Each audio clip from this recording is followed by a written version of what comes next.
So, in the past year, did you feel like there were moments where your numbers didn't add up? You had unexpected expenses, or life was just happening out of nowhere? Well, I want you to know something, and that is you are not alone and you can reset, refocus, and recover from a difficult year. So, in today's video, I'm going to be walking you through a 6 step comeback plan for your finances so that you can get back on track and recover from a difficult year if you've had one. Hi, everyone. My name is Bola Sokunbi. I'm the founder and CEO of Clever Girl Finance. I'm also the author of the Clever Girl Finance book series, my wealth plan workbook, and my personal book called Choosing to Prosper. Welcome to Clever Girl Finance TV.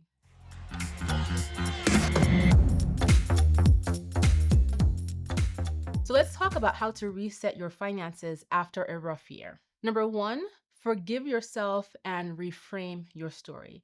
So before we get into the numbers, it's really important that you let go of any guilt, of any shame, and of any embarrassment that you may be carrying with you as a result of your difficult financial year. It could be that you made some money mistakes. It could be that life happened and there were unexpected expenses. This happens.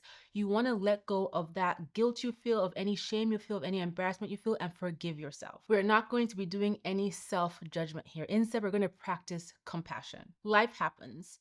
And regardless of how life happened to you in the past year, we want to move forward, right? And the best way to do that is to forgive yourself and start that new chapter with your finances. And that's why you're watching this video now today. This isn't about what went wrong, it's about what you're going to do next. Number two, you want to audit your money and face the numbers. So we've talked about forgiveness. Now it's time to look under the hood of your finances to see what actually happened last year, in the past year. What went wrong? What didn't work out the way you expected it, right? So you want to ask yourself questions like, how much did you earn in the last year? What debt are you carrying from the last year? What unexpected expenses came up that threw you off track from the last year? You really want to take a deep dive into your numbers to understand what happened. You also want to ask yourself questions like, what is your current savings balance? What's your current investment balance? In addition to knowing what your debt is and what bills you owe. So the whole idea here is to understand the full picture of your numbers. We're not hiding from those numbers. Instead, we want to take a good hard look at them to really understand where we're moving forward from. This is going to be your new baseline. And the reason why you're doing this is not because we're trying to, apply any self-judgment or shame. We talked about this being a no shame zone, right? No self-judgment here. But instead, in order for you to be able to move forward, you need to understand where you are starting from. And that's the whole point of this exercise. So log into your bank accounts, to your credit card accounts, any loan accounts you have, any bill payments you have to make. Log into all of those accounts, make a note of what you owe, write them down, put it in a spreadsheet, put it in a Clever Girl Finance worksheet so you really understand the big picture of your finances. What is everything that you owe? What are all the bills that you have to pay? Where do you stand with your savings or your investments? You want to get the full big picture of your finances right now. Number three, next, you're going to create a comeback budget. And a comeback budget is really a realistic budget for where you are with your finances right now. This is not about creating a perfect budget. This is about creating a budget that makes sense for you with where you are with your finances now and where you're trying to get to in the next step of improving your finances and recovering from this difficult year. So it's more of like a reset budget, right? And so what we're going to do is look at your spending, but some of your spending patterns to help you establish this budget. And so in order to set up this budget, this realistic budget, you want to, number one, separate your needs from your wants. Very important. Get clear on what are my needs every month and put your wants aside, even if it's just temporary. So your needs will be things like housing, food, transportation, your core utilities, any core medicines your household might need.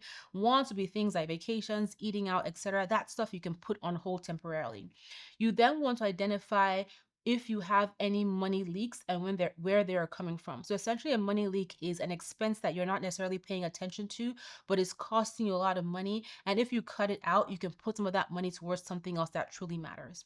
Next, you want to cut out the fluff. Again, those are your money leaks. You want to cut them out. So things like subscriptions, eating out, impulse shopping. This is the time we want to get really clear on what those expenses are so that we can cut them out or put them on pause until you get back on your feet. Next, you want to set spending limits in the categories that tripped you up last year.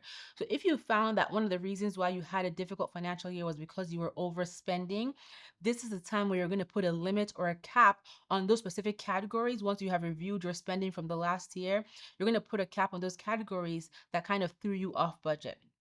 And then it's very important that you prioritize making your payments towards your debts, and you make putting money in your savings a priority as well. You also want to prioritize your needs first and foremost.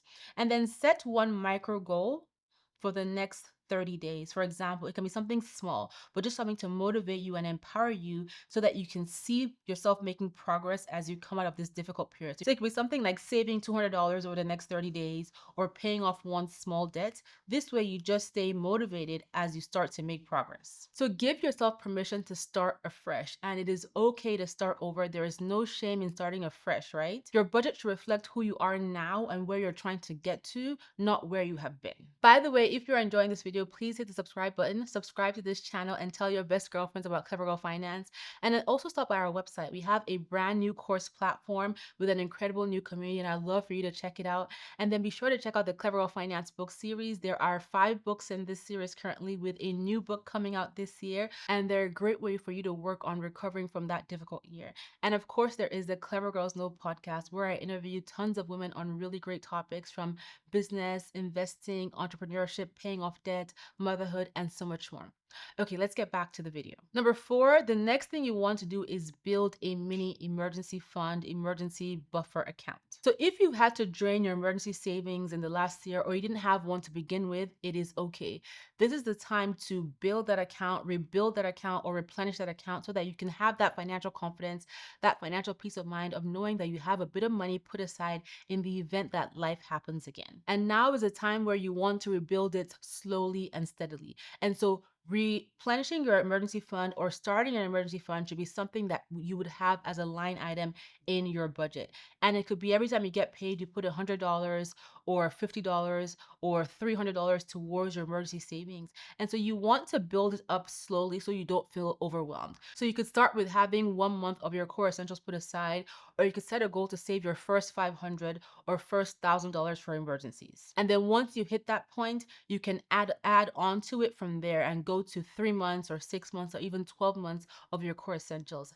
And as a reminder, your core essentials are the things that you need for survival mode. I'm talking about food, housing, transportation, your core utilities, any core medicines that your household might need. Not the nice to haves, not the splurges, but essentially what you need to get by each and every month at the bare minimum. And keep in mind that if you're only able to save small amounts towards emergency savings while life is still happening, that is fine. Even $20 to your account adds up over time. Don't discredit those small amounts. They do add up over time. And even if you're just saving small amounts, they help you build that confidence around knowing that you're putting money aside consistently. And so as your income increases, or as things settle down and you have more money coming in, you can increase how much you save, but you would have already had that consistency in place, and that is key. And the whole idea of having this small mini emergency fund to start with is so that when life does happen, you don't have to leverage a credit card, especially for those inconvenient situations. For example, you have to repair your car, a flat tire, an emergency dentist appointment, a water heater breaks down, things like that. Number 5, next, you want to set small, clear goals for the next year. So one thing to keep in mind when it comes to starting over or recovering from a difficult year is that you do not need to overhaul your whole entire life to feel like you're able to make progress. Instead, think about choosing 3 specific goals that you can focus on completing over the next 3 months, 6 months, or 12 months to help you feel like you're making that progress. For example, a goal could be to pay off one credit card, to invest your first $100 or your first $1,000,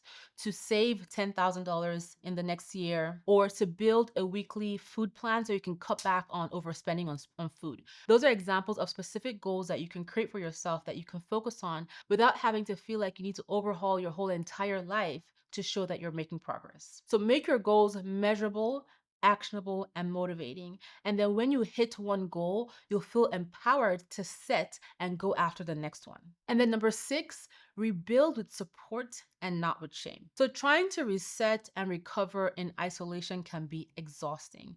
You don't have to do this alone. So, find a support system to help you get through the season where you're trying to rebuild after a difficult season. In fact, one of the best ways to stay focused and motivated is to surround yourself with people and resources that are going to help you do just that. They're going to cheer you on when you're feeling low. They're going to motivate you when you're feeling like you're not making enough progress or when you're experiencing setbacks. So think about what resources you can leverage, what online communities you can participate in, things like books, podcasts, videos here on YouTube that are going to encourage and motivate you to keep doing better with your finances. And also think about ways that you can keep yourself accountable, whether it's with a friend in real life or by joining an online community like Clever Girl Finance. So, for example, you can do a savings challenge with your friends.